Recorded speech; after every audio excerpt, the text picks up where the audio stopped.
So in this segment, we're going to be talking about pro-Brexit UK regions more dependent on the EU for exports, a report has found. So effectively, the regions who wanted Brexit kind of the most are realising that the EU is their main, their main export destination, which is silly, isn't it? When you think about it, the more you think about it, the more you voted to leave the group that you're relying on for trade, for jobs.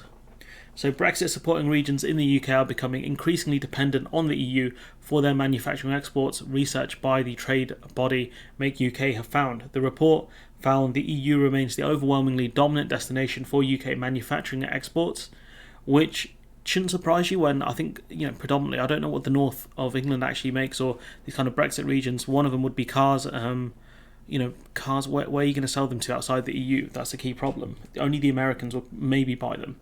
Analysis of the 2021 data by the business advisory firm BDO shows that 49% of British exports go to the 27 nation bloc.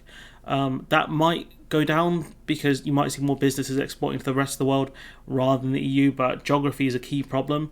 Obviously, the further you want to export, you're still going to face paperwork checks. They might not be as stringent as the EU's, but you're still going to pay more in fuel. Northern Ireland, which voted against Brexit, it's important to remember that, has access to the single market courtesy of the Northern Ireland Protocol, which really helps Northern Ireland.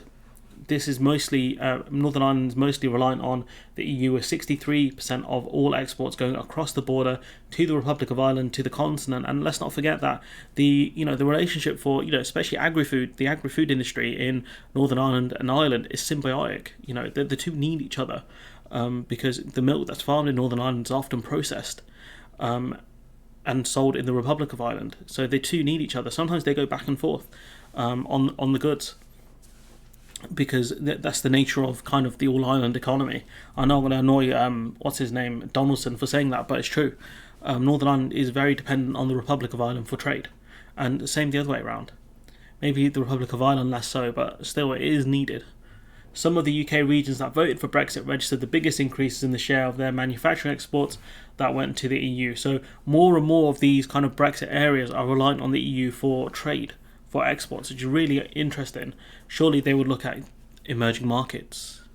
For Wales, the figure increased from 58% to 60% between 2020 and 2021. So that's quite interesting. Maybe the agri-food kind of sector picked up after we left, after we're kind of exiting COVID, or at least I hope we are. Wales is the second most reliant on the EU for exports for goods overall, followed by North East England, Yorkshire and Humber. Now, I don't know how Humber voted, but I think Yorkshire voted for Brexit. Wales obviously voted for Brexit.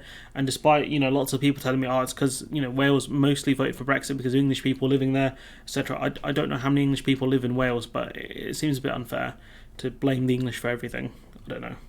Despite the talk of global Britain, history shows that geography is always the main determinant of trade, said Verity Davidge, the director of policy at Make UK. And if you look at different countries, they do exist within trading blocs or have really good trading deals with their neighbours.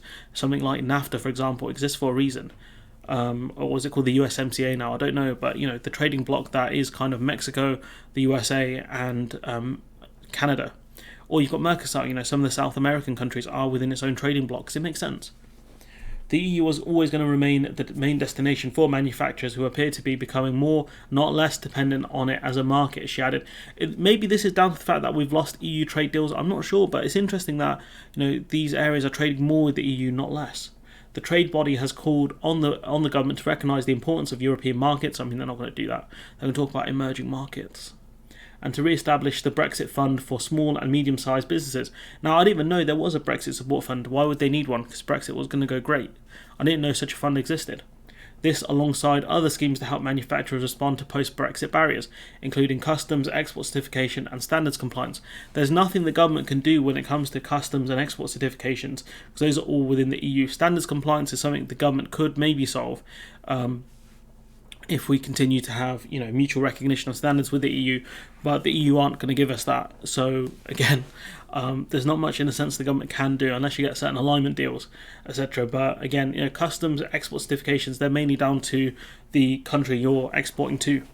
It also urged the government to come to an agreement with the EU over Northern Ireland Protocol and avert a potential trade war. Now, this is something that makes a lot of sense, because if the government, do decide to play stupid with the Northern Ireland Protocol, if that results in a trade war, which is very likely, especially, as things escalate, the EU are taking us to court, etc., you could have a situation where if they start putting tariffs on goods, it's going to kill exports, because tariffs are effectively a tax, and they're normally between 5 and up to 50%. So 50% of your goods, that will have an added 50% of it in tax, which no one's going to buy from you if that's the case, unless they're very desperate, unless we're the only ones who make them.